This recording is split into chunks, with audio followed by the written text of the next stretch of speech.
তার একান্ত অনুরোধ এবং তার দাওয়াতের প্রেক্ষিতে আজকে আপনাদের এই এলাকায় কামরাঙ্গীরচরের ঐতিহ্যবাহী খোলামোড়া এই এলাকায় আমাদের আগমন, আপনাদের সঙ্গে দেখা সাক্ষাৎ হলো। আপনারা হাফিজ হুজুর রহমতুল্লাহ আলাইহির স্মৃতিধন্য কামরাঙ্গীরচরের অধিবাসী। আল্লাহ পাক রব্বুল আলামিন আপনাদের সকলকে হযরত হাফিজ হুজুর রহমতুল্লাহ আলাইহির আদর্শের উপর জীবন চালানোর তৌফিক দান করেন। আমিন। খুব সংক্ষিপ্তভাবে কয়েকটা কথা বলবো। প্রথম কথা, আমরা সহিহ বুখারী শরীফের সর্বশেষ যে অধ্যায়, এবছর আমাদের মাদ্রাসায় যে সকল শিক্ষার্থীরা দাওরায়ে হাদিস পাঠ পড়েছে তারা দীর্ঘ প্রায় 15-16 বছর বিভিন্ন পর্যায়ে শিক্ষা গ্রহণ করতে করতে আজকের এই পর্যায়ে এসে তারা উপনীত হয়েছে এবং আজকের এই সবকের মধ্য দিয়ে তাদের শিক্ষা জীবনের একটা গুরুত্বপূর্ণ অধ্যায় পরিসমাপ্ত হচ্ছে এবং এটাকে আমরা বলতে পারি যে আমাদের কওমি শিক্ষা সিলেবাসে গ্রাজুয়েশন কমপ্লিট করতেছে তারা। এই পর্যায়ে আল্লাহ রাব্বুল আলামিন যেন তাদের জীবনের পরবর্তী পদক্ষেপে তাদেরকে কামিয়াব করেন, তাদেরকে যেন আল্লাহ পাক ইলমে নাফি উপকারী ইলম দান করেন, আমলে মুতাকাব্বাল, আল্লাহর নিকট যে আমল কবুল হয় এমন আমল করার জন্য তৌফিক আল্লাহ তাদেরকে দান করেন।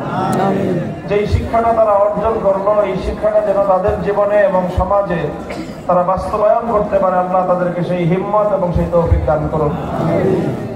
সর্বশেষ অধ্যায়ে ইমাম বুখারী রাহমাতুল্লাহ আলাইহি অত্যন্ত গুরুত্বপূর্ণ একটা শিক্ষা উম্মতের সামনে পেশ করেছেন।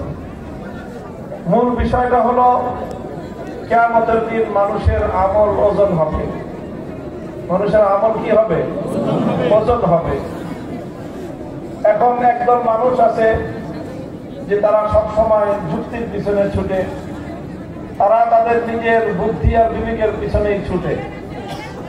তারা মনে করে যে আমল, মানুষের আমল, মানুষের কথা, এটাকে আবার ওজন হবে কিভাবে? কারণ মানুষের আমল এটা দেখা যায় না, ধরা যায় না, ছোঁয়া যায় না, তো এটা ওজন দিবে কিভাবে? একটা ওজন দেওয়ার জন্য, মাপার জন্য তো জিনিসটাকে ধরতে হবে, দেখতে হবে, তারপরে এটার মধ্যে কতটুকু ওজন আছে, হালকা না ভারী, এটা পরে বোঝা যাবে। এই জন্য অনেক মানুষের মাথায় এটা ঢুকে নাই যে আল্লাহ পাক রব্বুল আলামিন তার বান্দার আমল এবং তার বান্দার কথা আল্লাহ কিভাবে ওজন দিবেন। যেহেতু তাদের বুঝে আসে নাই, এই জন্য তারা মানুষের আমল ওজন হওয়ার বিষয়টাকে অস্বীকার করে বসছে। তাদেরকে বলা হয় মুনকিরিনে ওজন, অর্থাৎ যারা কিয়ামতের দিনে আল্লাহ পাকের কর্তৃক বান্দার আমল ওজন হওয়ার বিষয়টাকে তারা অস্বীকার করেছে। ইমাম বুখারী রাহমাতুল্লাহ আলাইহি সেই ওজন অস্বীকারীদের মতবাদ খণ্ডন করার জন্য বলেছেন, আন্না আমালা বানি আদম ওয়া কওলুহুম ইউজানু, যে সমস্ত মানুষের আমল এবং তাদের কথা উভয়টাই আল্লাহ পাক ওজন দিবেন। এখন যেহেতু একটা মতবাদকে তিনি খণ্ডন করতেছেন, তো মতবাদ যদি খণ্ডন করতে হয়, আরেকজনের বক্তব্যকে যদি খণ্ডন করতে হয়, তাহলে বলেন তো কিসের প্রয়োজন? কিসের প্রয়োজন? দলিলের প্রয়োজন। কিসের প্রয়োজন? আপনি একটা কথা বলতেছেন, আমি আপনার কথাটাকে যদি খণ্ডন করতে চাই, তাহলে আমার কি লাগবে? দলিল লাগবে। দলিল ছাড়া আরেকজনের কথা কি করা যায় না? খণ্ডন করা যায় না। তো ইমাম বুখারী যেহেতু তিনি যারা ওজন অস্বীকারী তাদের মতবাদকে যেহেতু তিনি খণ্ডন করবেন, তো মতবাদ খণ্ডন করতে চাইলে কি প্রয়োজন? দলিলের প্রয়োজন। এখন তিনি কি দলিল দিবেন? তিনি কি প্রমাণ দিবেন? যুক্তির প্রমাণ না বৈজ্ঞানিক বিশ্লেষণের প্রমাণ না দার্শনিক বিশ্লেষণের প্রমাণ? ইমাম বুখারী রাহমাতুল্লাহ আলাইহি যুক্তির প্রমাণের পিছনেও যান নাই, দার্শনিক প্রমাণের পিছনেও যান নাই, বৈজ্ঞানিক বিশ্লেষণের প্রমাণের পিছনেও তিনি যান নাই, বরং ইমাম বুখারী রাহমাতুল্লাহ আলাইহি দুটো প্রমাণ দিয়েছেন। এক নম্বর প্রমাণ হলো আল্লাহর কোরআনের প্রমাণ, দুই নম্বর হলো আল্লাহর নবীর হাদিসের প্রমাণ। কেন ইমাম বুখারী বৈজ্ঞানিক বিশ্লেষণ দিলেন না? তিনি যুক্তির অবতারণা করলেন না, দার্শনিক বিশ্লেষণ না করে শুধুমাত্র কোরআন এবং হাদিসের প্রমাণ দিয়ে উম্মতের সামনে তিনি এই সবক এবং এই শিক্ষা উপস্থাপন করলেন যে মুসলমানদের কথা, মুসলমানদের কাজ, মুসলমানদের চিন্তা, মুসলমানদের চেতনা, মুসলমানদের বিশ্বাস, মুসলমানদের কর্মকাণ্ড সবকিছু দুনিয়ার আর কোনো কিছুর উপরে নয়, শুধুমাত্র দুটো জিনিসের উপর নির্ভরশীল হবে। তার এক নম্বর হলো আল্লাহর কোরআন, দুই নম্বর হলো নবীর হাদিস। কারণ কি? কোরআন হাদিস ছাড়া অন্য কোনো কিছুর উপর মুসলমানরা নির্ভরশীল হতে পারে না। হ্যাঁ, মুসলমানদের কথার মধ্যে যুক্তি থাকতে পারে, বৈজ্ঞানিক বিশ্লেষণ থাকতে পারে, দার্শনিক ব্যাখ্যা থাকতে পারে, কিন্তু সেই যুক্তির উপর মুসলমানরা নির্ভর করবে না। মুসলমানদের কথার মধ্যে দার্শনিক ব্যাখ্যা থাকতে পারে, কিন্তু সেই দার্শনিক ব্যাখ্যার উপর মুসলমানরা নির্ভর করবে না। মুসলমানদের বক্তব্যের মধ্যে, চিন্তার মধ্যে বৈজ্ঞানিক বিশ্লেষণ থাকতে পারে, কিন্তু মুসলমানদের বিশ্বাস, মুসলমানদের চেতনা, মুসলমানদের কথা, কাজ কোনটাই বৈজ্ঞানিক বিশ্লেষণের উপর নির্ভরশীল হবে না। মুসলমানদের সব কিছু নির্ভরশীল হবে একমাত্র কোরআন হাদিসের উপর। কারণটা কি? কারণ হলো যে কোরআন এবং হাদিস ছাড়া বাকি যা আছে এই সব পরিবর্তনশীল। সবকিছু কি পরিবর্তনশীল। বৈজ্ঞানিক বিশ্লেষণ এক এক সময় এক এক রকম বিশ্লেষণ দেয় বিজ্ঞানীরা। বিজ্ঞানীরা এক সময় বলতো, তাদের থিওরি ছিল হেলিওসেন্ট্রিক থিওরি। তারা বলতো সূর্য আপন জায়গায় স্থির, দুনিয়া ঘুরে সূর্যের চারপাশে। এরপরে এক সময় বৈজ্ঞানিকদের সেই বক্তব্য পরিবর্তন হয়ে আসলো নতুন থিওরি, জিওসেন্ট্রিক থিওরি। বলে যে না, দুনিয়া তার আপন জায়গায় স্থির, সূর্য দুনিয়ার চারিদিকে ঘুরে। কিছুদিন যাওয়ার পরে বৈজ্ঞানিকদের সেই জিওসেন্ট্রিক থিওরিও বাতিল হয়ে গেল। এখন তারা বলে যে পৃথিবীও ঘুরে, সূর্য ঘুরে, চন্দ্র ঘুরে, সবই ঘুরে। শেষ পর্যন্ত তাদের বক্তব্য আবার কবে এটাও পরিবর্তন হয়ে যায় বলা যায় না। এক সময় এরকম একটার পরে একটা বিজ্ঞানের বক্তব্য পরিবর্তন হয়েছে। কথা বলেন ঠিক না বেঠিক? এখন বিজ্ঞানের কথার উপর যদি ইসলাম নির্ভরশীল হতো, তাহলে ইসলামের কথাও যুগে যুগে পরিবর্তন হতো। ইসলাম যুক্তির উপরেও নির্ভর করে না, কারণ যুক্তিরও এরকম কোন ঠিক ঠিকানা নাই। যুক্তি সব দিকেই চলে। যুক্তি কি করে? সব দিকেই চলে। সব কথার মধ্যেই যুক্তি আছে। আমি গল্প বলে আসলাম যে এক বেটা গাধা নিয়ে চলছে, বাজারে বিক্রি করবে। এখন সেই বেটা গাধার পিঠে সওয়ার হয়েছে, সঙ্গে তার একটা ছোট ছেলে পিছনে পিছনে হাইটা যেতেছে।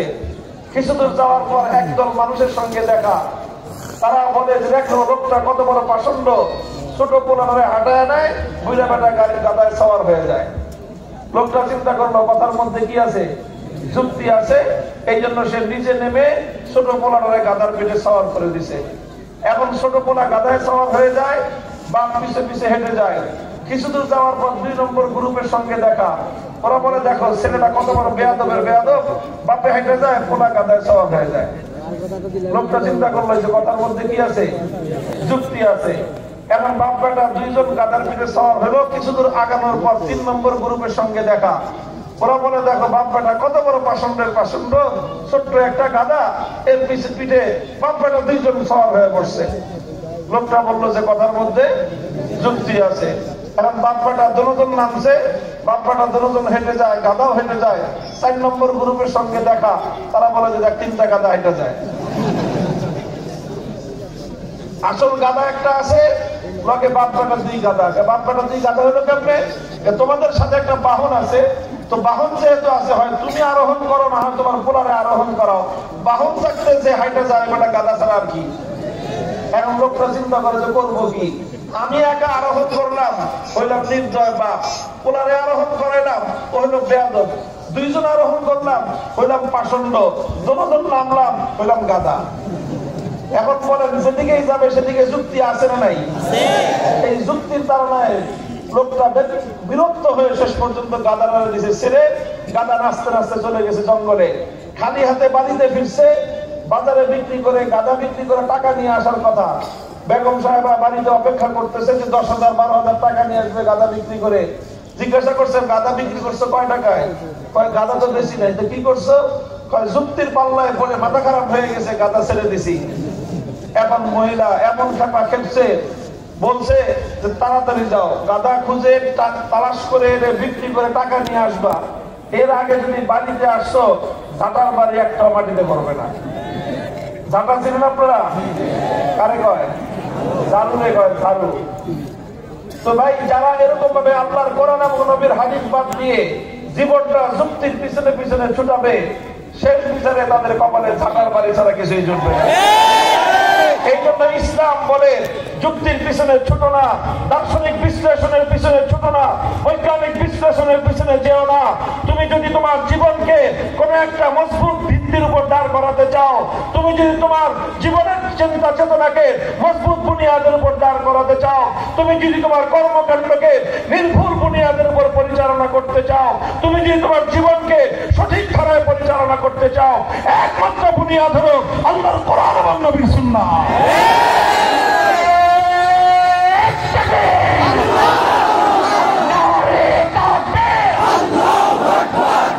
এই জন্য ইমাম বুখারী রাহমাতুল্লাহি আলাইহি তিনি সাব্যস্ত করেছেন মানুষের আমল এবং মানুষের কথা ওজন হবে। প্রথম প্রমাণ দিয়েছেন তিনি আল্লাহর কোরআনের আয়াতের দ্বারা, ওয়ানাদাউল মাওয়াজিনাল কিসত লিয়াউমিল কিয়ামাহ। আল্লাহ পাক কিয়ামতের দিন বান্দার আমল ওজন দেওয়ার জন্য মিজান তথা পরিমাপ যন্ত্র স্থাপন করবেন। দ্বিতীয় প্রমাণ তিনি পেশ করেছেন আল্লাহর নবীর হাদিসের দ্বারা, বলেছেন কালিমাতানি হাবিবাতানি ইলার রহমান। দুটি কথা এমন রয়েছে যেই দুটি কথা রহমানের নিকট অনেক বেশি প্রিয়, যেই দুটি কথা খফিফাতানি আলাল লিসান, মুখে উচ্চারণে সহজ, সংক্ষিপ্ত দুই কথা, কিন্তু সাকিলাতানি ফিল মিজান, এই দুই কথা কিয়ামতের দিন নেকির পাল্লার মধ্যে, নেকির মিজানের মধ্যে অনেক ভারী হয়ে যাবে। এক নম্বর কথা হলো সুবহানাল্লাহি ওয়া বিহামদিহি, দুই নম্বর কথা হলো সুবহানাল্লাহিল আযীম। সবাই পড়েন সুবহানাল্লাহি ওয়া বিহামদিহি সুবহানাল্লাহিল আযীম। আল্লাহর নবী বলতেছেন এই দুই কথার মধ্যে অনেক ওয়েট আছে, অনেক ওজন আছে, অনেক ভারী। তাহলে বলেন, নবীজি বললেন কথার মধ্যে ওজন আছে, বিজ্ঞান যদি বলে যে না কথার মধ্যে ওজন নাই, বিজ্ঞানের কথা শুনবে না নবীর কথা শুনবে? কাজেই তোমার যুক্তিতে ধরুক বা না ধরুক, তোমার বুঝে আসুক বা না আসুক, যেহেতু আমার নবী বলেছেন কথার মধ্যে ওজন আছে, আমলের মধ্যে ওজন আছে, আমরা বিশ্বাস করলাম বান্দার আমলে ওজন হয়, বান্দার কথার মধ্যে ওজন হয়।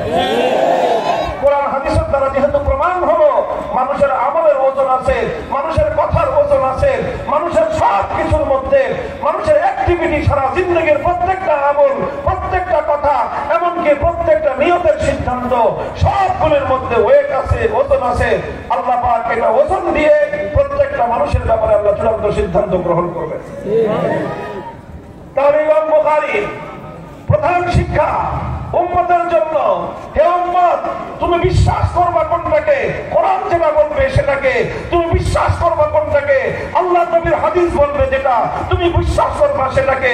তুমি তোমার ব্যক্তি জীবন পরিচালনা করবা কিভাবে? কোরআন হাদিস যেভাবে বলবে তোমার জীবন চলবে সেভাবে। তোমার পরিবার কিভাবে চলবে? কোরআন সুন্নাহ বলবে যেভাবে তোমার পরিবার চলবে সেভাবে। তোমার ব্যবসা বাণিজ্য চলবে কিভাবে? কোরআন হাদিস যেভাবে বলবে তোমার ব্যবসা চলবে সেভাবে। তোমার চাকরি বাকরি চলবে কিভাবে? কোরআন হাদিস বলবে যেভাবে তোমার চাকরি চলবে সেভাবে। তোমার মিল, ফ্যাক্টরি, কলকারখানা, ইন্ডাস্ট্রি চলবে কিভাবে? কোরআন হাদিস বলবে যেভাবে। তোমার বিচার ব্যবস্থা, আদালত চলবে কিভাবে? কোরআন হাদিস বলবে যেভাবে। তোমার রাষ্ট্র ব্যবস্থা চলবে কিভাবে? কোরআন হাদিস বলবে যেভাবে। তোমার রাজনীতি চলবে কিভাবে? কোরআন হাদিস বলবে যেভাবে। সেভাবেই আমাদের রাজনীতি চলবে।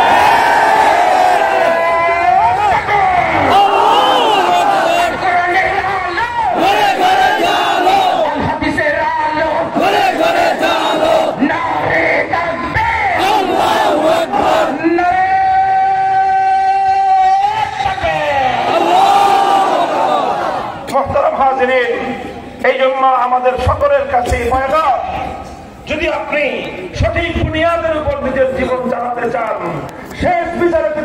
বাড়ি থেকে বাঁচতে চান, কোরআন হাদিসের উপরে জীবন চালাতে হবে। জীবনের সকল কাজের ক্ষেত্রে শুধু জিজ্ঞাসা করবেন যে কোরআন হাদিস যেটা বলে নিজের জীবন চালাতে হবে সে পথে। কথা বলেন ঠিক না বেঠিক? ব্যক্তিগত জীবন চলবে কোরআন হাদিস অনুযায়ী, পরিবার জীবন চলবে কোরআন হাদিস অনুযায়ী, অর্থনৈতিক ব্যবসা বাণিজ্যের জীবন চলবে কোরআন হাদিস অনুযায়ী, প্রফেশন এবং নিজের যে চাকরি, নিজের প্রফেশন কর্মজীবন চলবে কিসের ভিত্তিতে? কোরআন হাদিসের ভিত্তিতে। যদি রাজনীতি করতে হয়, রাজনীতিও চলবে কিসের ভিত্তিতে? এটা আমাদের কথা। মুসলমানদের বক্তব্য এটাই হবে। মুসলমান রাজনীতি করলে সেই রাজনীতি করবে আল্লাহর কোরআন যেই রাজনীতির কথা বলে।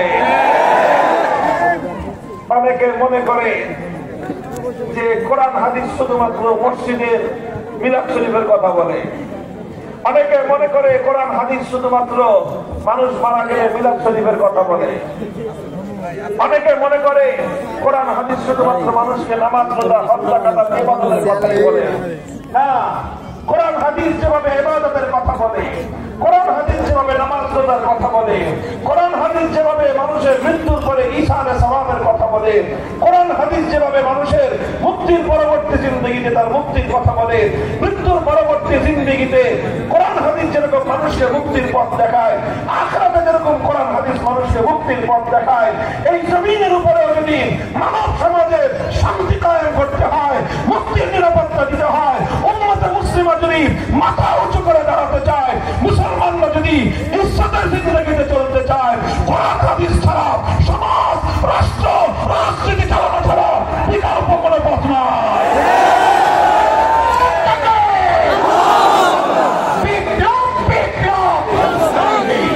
বিপ্লবের ঘোষণা, লা ইলাহা ইল্লাল্লাহ, লা ইলাহা ইল্লাল্লাহ, বিপ্লবের ঘোষণা।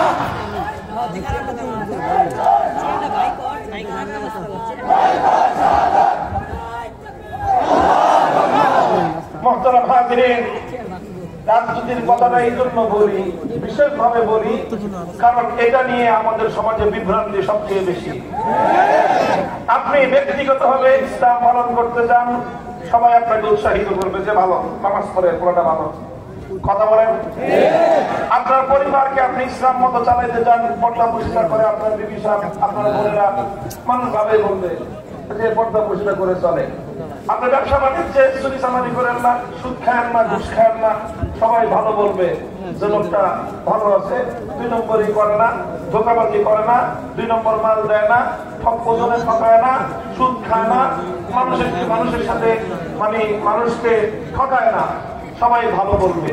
কিন্তু যখনই আপনি আল্লাহর জমিনে আল্লাহর কোরআনে হুকুমত বাস্তবায়ন করার জন্য ইসলাম মোতাবেক রাষ্ট্র এবং রাজনীতি পরিচালনা করতে যাবে, আপনি যখন এটা করতে যাবেন তখনই দেখবেন যে আপনার আশপাশ থেকে মুসলমান নামধারী কিছু মানুষ আপনার প্রাণের শত্রু হয়ে দাঁড়াবে। কেন? তাদের বক্তব্য একটাই যে ধর্মকে রাজনীতির মধ্যে টেনে আনবেন না। কথা বলা ঠিক না বেঠিক? এই ধরনের মানুষ আছে না নাই? কি বলে যে ধর্মকে রাজনীতির মধ্যে টেনে আনবেন না। এই কথা যারা বলে যে ধর্মকে রাজনীতির মধ্যে টেনে আনবেন না, এদের মতো বড় বেঈমান দুনিয়াতে আর নাই। বলবেন কেন হুজুর তাদেরকে বেঈমান বললেন আপনি? এই কথা তো আপনার ভাই বেড়াদাররাই বলে। তোমার ভাই বেড়াদার বলুক আর তোমার বাপ দাদা বলুক, বেঈমানের কথা বললে তাহলে কি বলবো? বলেন, বেঈমানের কথা তুমি বলবা, কুফরি কথা বলবা, তো তোমাকে আমি ইমানদার বলবো না বেঈমান বলবো? আমিও বলবো বেঈমান, কোরআনও বলে বেঈমান, নবীর হাদিসও বলে বেঈমান, মুসলমানরাও তাকে বলবে বেঈমান। বলবেন হুজুর কোত্থেকে কোথায় পাওয়া গেল এই কথা যে রাজনীতির মধ্যে ধর্মকে টেনে আনার ব্যাপারে কেউ যদি বিরোধিতা করে তাহলে সে বেঈমান? এই কথা পাইলেন কোথায়? আমি কোরআনের আয়াত বলতেছি আপনাদেরকে, লম্বা কথা বলবো না, এই কথাই আমার শেষ কথা। সূরাতুল হজ্জের 41 নম্বর আয়াত। কোন সূরা? সূরাতুল হজ্জ। কোন সূরা? এই হজ করি আমরা, এই হজ, এই সূরাতুল হজ্জ। এই হজের সূরার মধ্যে কয় নম্বর আয়াত? 41 নম্বর আয়াতে আল্লাহ বলেছেন الذين إن مكناهم في الأرض أقاموا الصلاة وآتوا الزكاة وآمروا بالمعروف ونهوا عن المنكر ওয়ালিল্লাহি আকিবাতুল উমুর। আল্লাহ বলেন যে আমি যদি ঈমানদারদেরকে রাষ্ট্র ক্ষমতা দেই, কাদেরকে? কাদেরকে কি দেই? রাষ্ট্র ক্ষমতা। ইম্মাক্কান্নাহুম ফিল আরদ, আমি যদি তাদেরকে রাষ্ট্র ক্ষমতা দেই, তাহলে তারা কি করবে? আল্লাহ বলেন যে তখন তারা প্রথমে 4টা কাজ করবে। কয়টা কাজ? অন্যান্য কাজ পরে করবে, কিন্তু প্রথমে কয় কাজ? 4টা। 1 নম্বর কাজ হলো আকামুস সালাতা, তারা রাষ্ট্র ক্ষমতা পেয়ে সর্বপ্রথম রাষ্ট্রের মধ্যে তারা আল্লাহর নামাজ কায়েম করবে। পুরা রাষ্ট্রের মধ্যে নামাজকে বাধ্যতামূলক করে দিবে। কোন মুসলমান সাবালক নারী পুরুষ নামাজ ছাড়া থাকতে পারবে না। এটা হলো 1 নম্বর বিধান, 1 নম্বর কাজ তাদের। 2 নম্বর কাজ হলো আতামুজ যাকাত, তারা রাষ্ট্রের মধ্যে যাকাতের ব্যবস্থা কায়েম করবে, যাকাত ব্যবস্থা প্রতিষ্ঠা করবে। ধনীদের কাছ থেকে যাকাত উসুল করে গরিবদের মধ্যে বন্টন করবে। যদি ইসলাম প্রদত্ত যাকাত ব্যবস্থা যদি বাস্তবায়ন করা হয়, কোন সমাজের মধ্যে দারিদ্র্য থাকতে পারে না। আল্লাহ পাক রব্বুল আলামিন মানুষের মধ্যে প্রত্যেকটা সমাজে, প্রত্যেকটা জনপদে আল্লাহ যেই সম্পদ দিয়েছেন, সেই সম্পদ দিয়ে ওই জনপদের প্রত্যেকটা মানুষের মৌলিক চাহিদা পূরণ হওয়া কথা। কিন্তু চাহিদা পূরণ হয় না কেন? কারণ কিছু মানুষ তারা অন্যদের সকলের অর্থ সম্পদ, টাকা পয়সা চুরি করে বিদেশে পাচার করে দেয়। অন্যদের টাকা পয়সা দুর্নীতি করে, চুরি করে তারা আঙ্গুল ফুলে কলা গাছ হয়।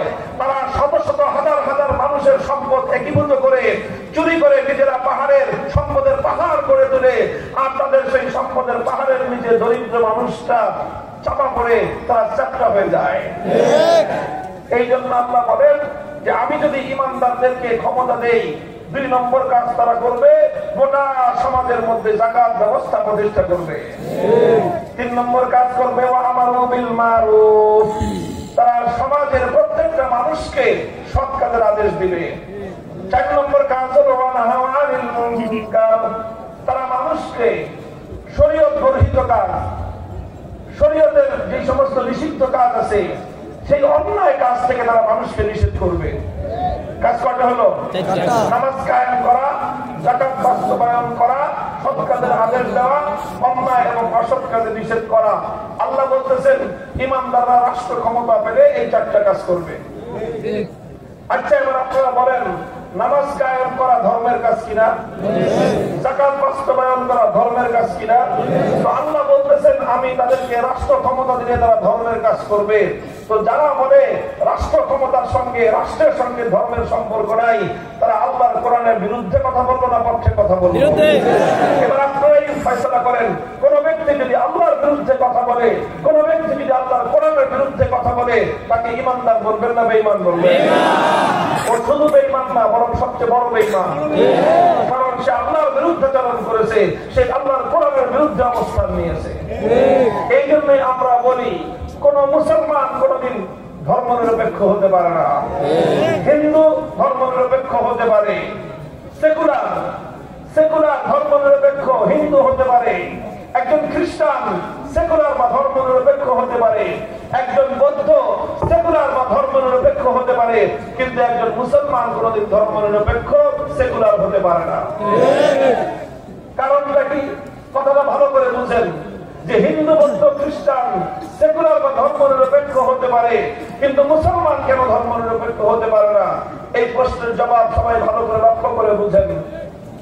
জবাব হলো এই, দেখেন ধর্মনিরপেক্ষতা কাকে বলে আগে এটা বুঝেন।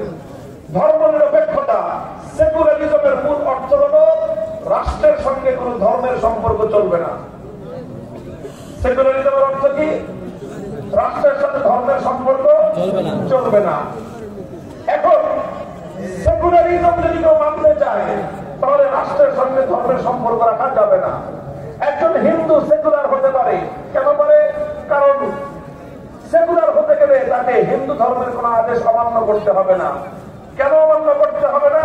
কারণ হিন্দু ধর্ম তার কোন হিন্দুকে এই কথা বলে না যে তোমার রাষ্ট্রকে তোমার ধর্ম অনুযায়ী চালাও।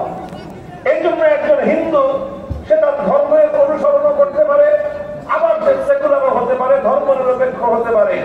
কারণ ধর্ম তাকে এই কথা বলে নাই যে তোমার রাষ্ট্রটাকে ধর্ম অনুযায়ী চালাও। এই জন্য সে একই সাথে ধর্ম নিরপেক্ষ হতে পারলো, আবার একই সঙ্গে সে হিন্দুও থাকতে পারলো। কারণ যেহেতু হিন্দু ধর্ম তাকে বলে নাই যে তোমার রাষ্ট্রকে ধর্ম অনুযায়ী চালাও, আর ধর্ম নিরপেক্ষ মতবাদ তাকে বলে যে রাষ্ট্রের থেকে ধর্মকে আলাদা রাখো। এখন রাষ্ট্র থেকে ধর্মকে আলাদা রাখতে গেলে হিন্দু ধর্মের কোনো সমস্যা নাই, বৌদ্ধ ধর্মের কোনো সমস্যা নাই, খ্রিস্টান ধর্মের কোনো সমস্যা নাই, কারণ এই ধর্মগুলো রাষ্ট্রের সঙ্গে ধর্মকে সম্পর্ক করতে বলে না।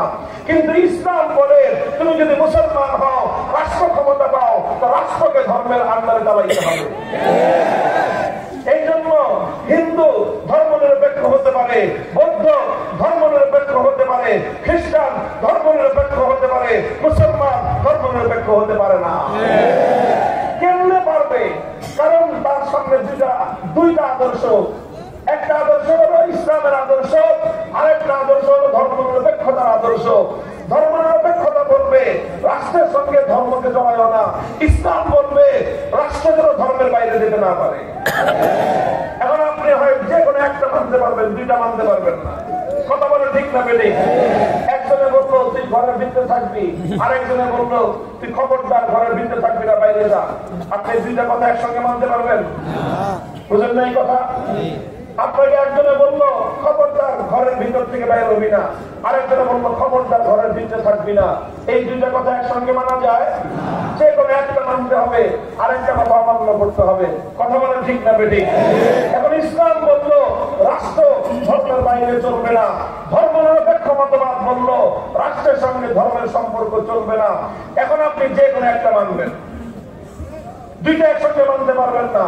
যদি আপনি মুসলমান হয়ে থাকেন আপনার রাষ্ট্র ধর্ম অনুযায়ী চালাবেন, আর আপনি যদি সেকুলার হয়ে থাকেন তো রাষ্ট্রের সঙ্গে ধর্মের সম্পর্ক রাখতে পারবেন না। এই জন্যই আমরা বলি একজন হিন্দু যেরকম মুসলমান হতে পারে না, পারে?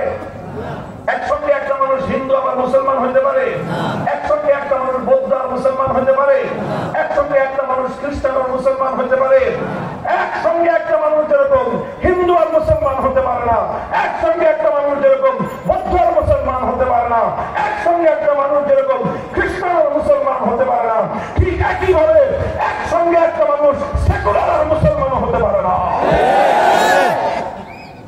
মোহতারাম হাজিরিন, এই কথাটা আপনাদেরকে বললাম, এই কথাটা কোরআনের কথা, এই কথাটা নবীর হাদিসের কথা। কাজেই আমাদের মূল কথা যেটা ছিল আমাদের জীবনের চলবে কোরআন সুন্নাহর কথা অনুযায়ী। ঠিক না বেঠিক?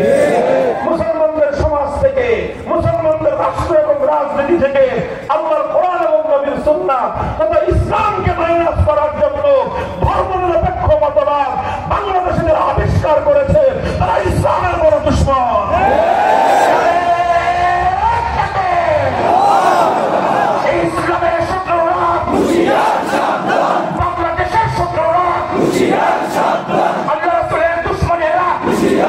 সর্বপ্রথম বাংলাদেশে 1972 সালে এই ধর্ম নিরপেক্ষ মতবাদ এই ধর্ম নিরপেক্ষ মতবাদ আমদানি করেছিল আওয়ামী লীগ।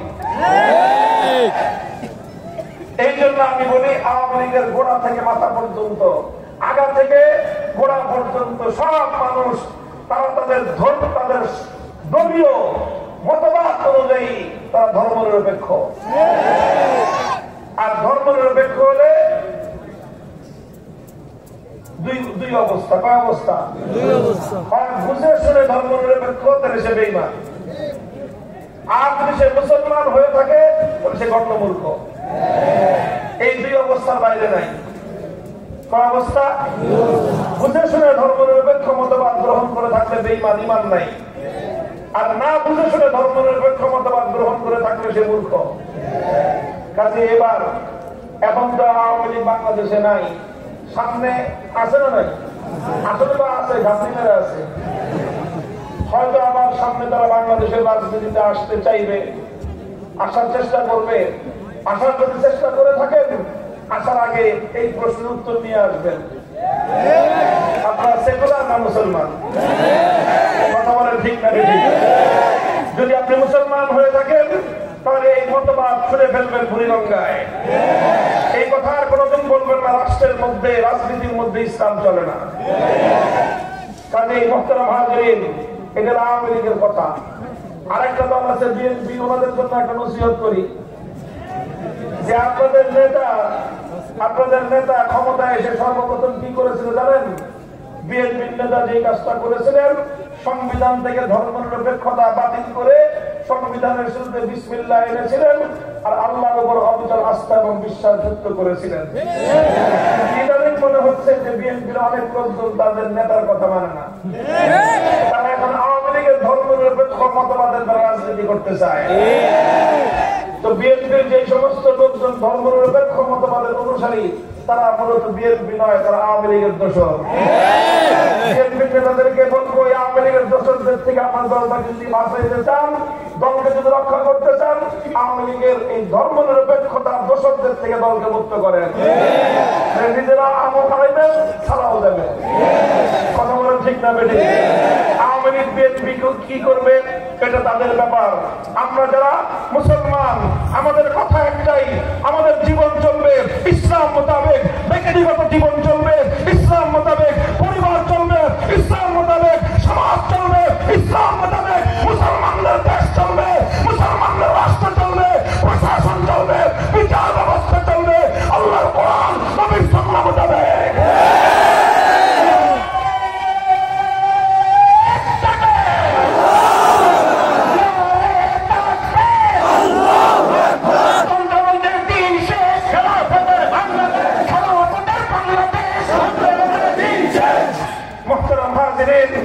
কথাটা আমাদের পরিষ্কার। এই দেশ ভাগ হয়েছিল যখন, ভারতের সাথে যখন ভাগ হয়েছিল, 190 বছর আজাদির সংগ্রাম করে, মুক্তির সংগ্রাম করে, লড়াই করে ব্রিটিশের কাছ থেকে যখন এই দেশটাকে মুক্ত স্বাধীন করা হয়েছিল, তখন এই দেশটা ভাগ হয়েছিল। এক ভাগ ধর্মনিরপেক্ষ ভারত, আরেক ভাগ হয়েছিল মুসলমানদের জন্য। কথা ছিল মুসলমানদের ভূখণ্ডে শাসন চলবে আল্লাহর কোরআনের, আইন চলবে আল্লাহর কোরআনের, সংবিধান হবে আল্লাহর কোরআনের। কাজেই কারো যদি ধর্মনিরপেক্ষ থাকতে মনে চায়, নেত্রীর মধ্যে চলে যাওয়ার সীমান্ত খোলা আছে। ওই পরে গেলে আপনার অন্তর খারাপ হয় না। খালি কথাটা মনে রেখে ওই পার থেকে আমাদের ব্যাপারে তোমরা আমার নাক গলাইবে না, ষড়যন্ত্রের জাল বাল বুনাইবে না। তোমরা ওই পারে গিয়ে ধর্মনিরপেক্ষতা নিয়ে ভালো থাকো, আমরা এই পারে ইসলাম নিয়ে ভালো থাকতে চাই। কথা বলেন ঠিক না বেঠিক? তোমাদের যাদের ধর্মনিরপেক্ষ থাকতে মনে চায়, চলে যাও ভারতে। ইসলাম নিয়ে যারা থাকতে চাও, তারা থাকো বাংলাদেশে। কথা বলেন ঠিক না বেঠিক? কোরআন হাদিস মোতাবেক ঐতিহাসিক ভাবে বাংলাদেশ এটা ইসলামের দেশ, বাংলাদেশ শরীয়তুল্লাহর দেশ, বাংলাদেশ তিতুমীরের দেশ, বাংলাদেশ ফকির মজলিসের দেশ, বাংলাদেশ হাফিজ হুজুরের দেশ, বাংলাদেশ শামসুল হক ফরিদপুরের দেশ, বাংলাদেশ পীর হুজুরের দেশ, বাংলাদেশ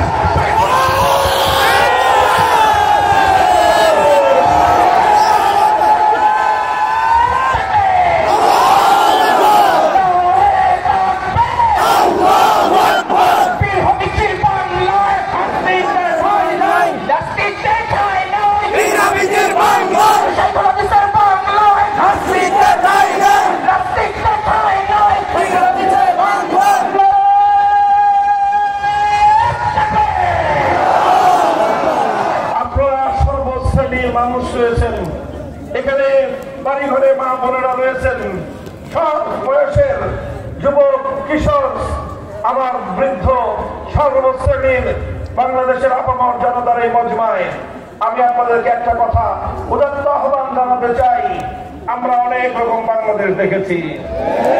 প্রথমে আমরা সোনার বাংলাদেশ দেখেছি, এরপরে নতুন বাংলাদেশ দেখেছি, এরপরে সবুজ বাংলাদেশ দেখেছি, এরপরে ডিজিটাল বাংলাদেশ দেখেছি, সর্বশেষ স্মার্ট বাংলাদেশও দেখেছি। এবার আমরা নতুন একটা বাংলাদেশ দেখতে চাই। সেই বাংলাদেশ হবে ইসলামের বাংলাদেশ।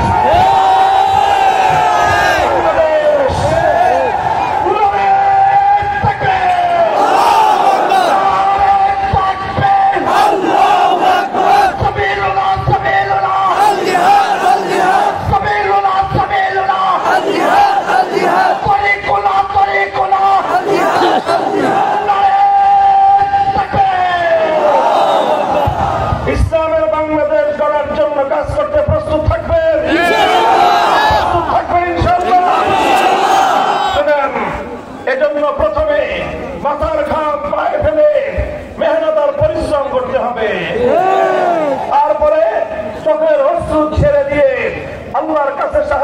পরিচালনা করতে হবে। এভাবে ঘাম আর অশ্রু দিয়ে ময়দান এবং ফিল্ড তৈরি করতে হবে। বিপ্লবের জন্য, অভ্যুত্থানের জন্য যখন দেশ প্রস্তুত হবে, বিপ্লবের জন্য যখন দেশ তৈরি হবে, তখন আল্লাহর দ্বীনকে বিজয়ী করবার জন্য, আল্লাহর কোরআনের রাজ কায়েম করবার জন্য প্রয়োজনে শহীদ আবু সাঈদ, মীর মুক্তাদার মতো 2000 নয়, প্রয়োজনে 20,000, প্রয়োজনে 2 লক্ষ যুবক তাজা প্রাণ শাহাদাতের রক্ত দেওয়ার জন্য শহীদ ঈদগাহে আল্লাহর দ্বীনের পক্ষে যেতে হবে।